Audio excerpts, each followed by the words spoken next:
여러분 안녕하세요. 뉴욕이오의 헤더예요. 오늘도 여러분께 생생한 뉴욕 증시 마감 시황을 현지에서 새벽 배송해드리러 찾아왔습니다. 네, 미국은 이제 어느덧 12월의 첫 거래일이었는데요. 이날 3대 지수 모두 상승하면서 마감을 했습니다. 숫자 먼저 살펴보시면요. 다우지수 0.62% 올랐고요. S&P 1.13% 올랐고 나스닥 1.28% 오르면서 상승을 했어요. 이날 장 초반부터 이제 계속해서 백신과 관련된 백신이 이제 보급되면 경제가 회복될 것이라는 기대감, 증시를 계속해서 끌어올리는 요인이 되고 있고요. 여기다가 이제 이 미국 정부의 추가 부양책, 의회 부양책에 대한 기대감이 다시 새롭게 제기가 되면서 이런 증시 긍정적인 분위기를 더 한껏 띄워올렸는데요. 하지만 역시 제 방송을 오래 보셨으면 이제 부양책은 진짜 나올 때까지는 사실상 뭐 이런 소식 하나하나에 기뻐할 수 없다는 걸 여러분도 깨달으셨을 거예요. 이날 장 막판으로 가면서 또 이제 부양책이 쉽게 통과되진 않겠구나 이런 소식들까지 함께 나왔었거든요. 그래서 제가 오늘은 이 부양책 관련 소식 지금 어떻게 진행 중인지 외신 통해서 정리를 해드리려고 합니다. 네, 일단 제목부터 보시면 별로 그렇게 좋은 제목은 아닌데요. 이 맥코넬 공화당 상원 원내대표가 이제 이 초당파 의원들이, 그러니까 공화당, 민주당 의원들이 이날 함께 먼저 어떤 소식이 나왔냐면은 이제 9천억 달러 코로나 부양책 패키지를 새롭게 제시를 했어요. 그런데 이제 맥코넬 대표는 이 부양책을 거부를 했다고 합니다. 도대체 지금 부양책과 관련해서 어떤 일이 벌어지고 있는 건지 함께 살펴보실게요.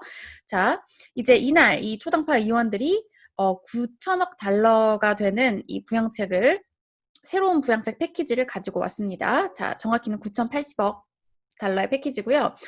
제가 이제 이 내용 소개해 드릴 거고, 하지만 이에 대해서 미치 맥코넬 대표는 거부를 했다고 해요. 뭐라고 말을 했냐면 We just don't have time. We just don't have time to waste time. 지금 그 시간을 낭비할 시간이 없다. 이렇게 말을 했어요. 자, 그리고 뭐라고 말을 했냐면 이제 또 미국 의회가 지금 어떤 상황이냐면 이제 오는 11일까지 예산안을 처리를 해야지 셧다운을 막을 수 있는 상태거든요. 그래서 이제 11일까지 처리하는 이 예산안과 새로운 구제금융 법안이 하나의 패키지로 나올 수도 있다. 이렇게 말을 했어요. 자, 그 전에 오늘 증시 분위기를 끌어올렸던 거는 어떤 내용이었냐면, 자, 이제 민주당 또 공화당 의원들이 함께 9,080억 달러의 부양책 패키지를 제시를 했거든요. 이 새롭게 제시된 패키지가 나오면서 이제 진짜 뭔가 통과되는 게 아니냐 이런 기대감이 커졌어요. 지금 이제 많은 미국인들이 크리스마스 연휴 시즌이 되기 전에, 끝나기 전에 부양책이 나오길 기대하고 있기 때문인데요. 보시면 이제 2,880억 달러가 이제 PPP, 그러니까 소기업 보호 프로그램에 되는 걸로 이제 할당이 됐고, 1,600억 같은 경우에는 1,600억 달러 같은 경우에는 지역 정부, 주정부 이제 부양 이렇게 거기에 할당이 됐고요. 1,800억 달러. 네, 그리고 여기 보시면 이제 가장 논란이 됐던 매주 600불씩 더 줬던 그 실업급여 있잖아요. 거기는 이제 300불로 줄이는 걸로 이렇게 양당에서 합의를, 이제 그 초당 의원들이 합의를 한 내용이고요. 그리고 백신 이제 분배하는 것과 테스팅, 그리고 컨택트 트레이싱, 그러니까 이제 확진자 동선 같은 거 추적하는 거에 160억 달러. 그리고 뭐 교육과 이런 거에 820억 달러 이런 지원을 하는 내용을 총해서 9,080억 달러를 새롭게 제시를 했는데요. 이제 한 가지 눈에 띄는 모습은 여기 The proposal would not include another direct payment to most Americans. 미국인들에게 직접 지급했던 이 현금 지원은 포함이 되지 않았다는 게 좀 눈에 띄는 모습이죠. 이제 지난번 부양책 같은 경우에는 이제 임금 제한이긴 했지만 거의 대다수의 미국인들에게 한 명당 1,200불의 이런 지원금이 나왔거든요.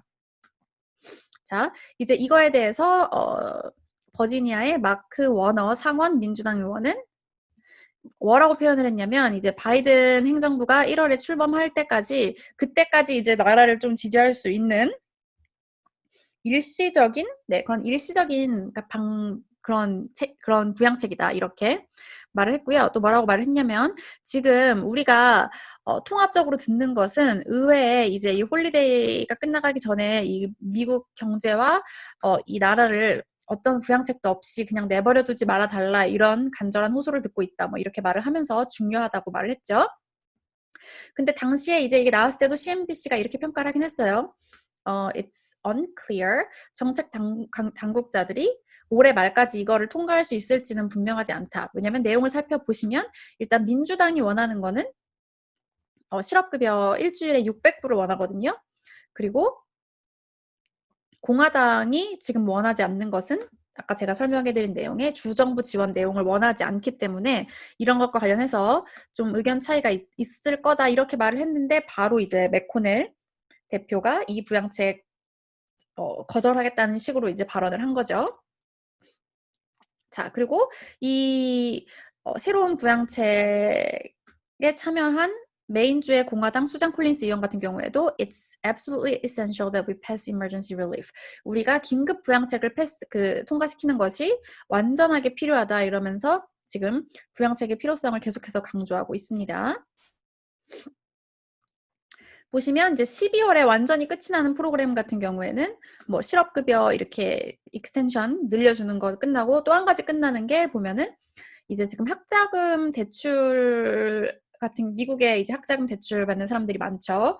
이것과 관련해서도 이제 뭐 이자만 내면 된다, 이자를 안 내도 된다거나 이런 것들이 있었는데 그런 것들 이제 1월부터 무조건 다시 내야 되고 또 eviction protection 이제 렌트비나 이런 걸 못 내서 추방당하지 않도록 보호하는 그런 법이 있었는데 그런 것들이 다 종료되게 되는 거죠. 네, 그리고 또 이날 어떤 대화가 있었냐면 자, 문우신 재무장관이 이제 10월 말 이후로 펠로시와 처음으로 만나서 부양책에 대해서 논의하겠다. 일단 그 셧다운 피하기 위한 그 법안에 대해서 논의하는 거지만 부양책도 논의하겠다라고 하면서 시장 분위기가 좋아졌었습니다. 네, 하지만 쭉 들어보시면 아직 좀 더 기다려봐야 될 것 같다 이런 생각이 들고요. 이제 연말 전에 나오면 정말 좋겠지만 이제 또 이 임시 부양책, 그 새로운 부양책과 관련해서 CNBC는 또 다른 기사에서 이제 미국인들에게 직접 현금 지급을 하지 않으면 사실상 큰 경제 부양 효과가 없을 것이다. 뭐 이런 전문가들 의견을 보여주기도 했고요. 어쨌든 이날 이 소식이 나오면서 부양책에 따른 기대감으로 달러가 약세를 나타냈고요. 이로 인해서 금값은 2%나 반등하는 모습을 나타냈습니다. 최근 금값 계속해서 백신 소식으로 하락했었죠. 네. 그리고 이제 다른 소식 계속 전해드리면 제가 앞서도 계속 말씀드렸는데 사이버 먼데이 매출이 108억 달러로 사상 최대를 기록했다고 합니다. 그리고 연휴 시즌까지 계속해서 온라인 쇼핑이 이어질 것 같다는 전망해드리고요. 자, 그리고 계속해서 백신 긍정적인 소식 나오고 있어요. 이제 미국 같은 경우에는 화이자와 모더나 백신은 크리스마스 전에 접종이 가능할 수도 있다. 이런 기사들이 나오고 있고요. 또 유럽 의료국 같은 경우에도 이제 화이자 백신 사용 인가 결정이 12월 29일로 예정되어 있고 모더나는 1월 12일이다. 이 결정만 나면은 거의 이제 바로 또 이용이 가능할 것으로 그렇게 전망이 되고 있습니다. 네, 그리고 이제 또 다른 소식은 테슬라의 주가가 3% 상승했는데요. 이제 12월 21일부터 S&P 500 지수에 편입이 되게 되고요. 이제 너무 덩치가 커서 뭐 나눠서 편입되는 거 아니냐 이런 전망들도 있었지만 일괄 편입된다고 발표가 나왔습니다. 또 이날 눈에 띄는 움직임 나타낸 종목 같은 경우에는 줌. 3분기 실적 엄청 좋았는데요. 하지만 이 정도의 폭발적인 성장이 계속 이어질 수 있을까 하는 불확실성으로 15%나 주가가 하락했고요. 왜냐하면 줌 주가 올해만 500% 폭등한 상태거든요. 그리고 이제 수소차 업체 니콜라의 이 하락이 계속 이어지고 있습니다. 어제 제가 제너럴 모터스가 지분 인수하기로 한 거 이제 철회한다고 말씀드렸죠. 그 분위기가 이어지면서 15% 가까이 내렸고요.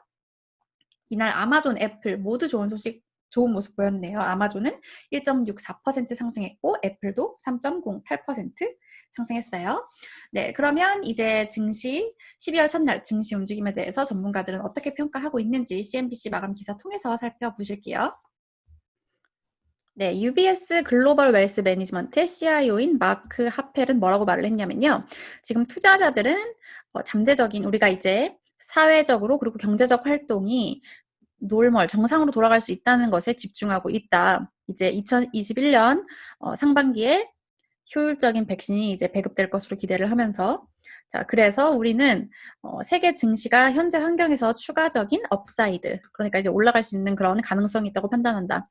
하지만 also expect 뭘 기대하냐면요. Market leadership to continue to shift. 시장의 리더십이 계속해서 바뀔 것이다. 이거는 뭐 계속 말씀드리고 있는 이제 그 성장주에서 가치주로의 슈프트를 말하는 거겠죠. 네, 시티의 이제 토비아스 레브코비치 전문가는 뭐라고 말을 했냐면요. 이제 백신과 관련된 소식들, 이제 뭐 치료 이런 다른 여러 치료제와 관련된 소식들과 함께 이제 팬데믹이 긴 터널의 끝에서 끝날 것이라는 이런 긍정적인 데이터가 계속 나오고 있다. 자, 하지만 뭐라고 추가했냐면요.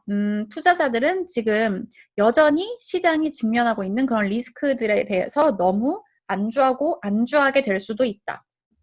이렇게 지적을 했습니다. 네, 여러분 오늘 소식은 여기까지 전해드렸고요. 저는 내일 다시 찾아오도록 할게요. 여러분, 내일 만나요.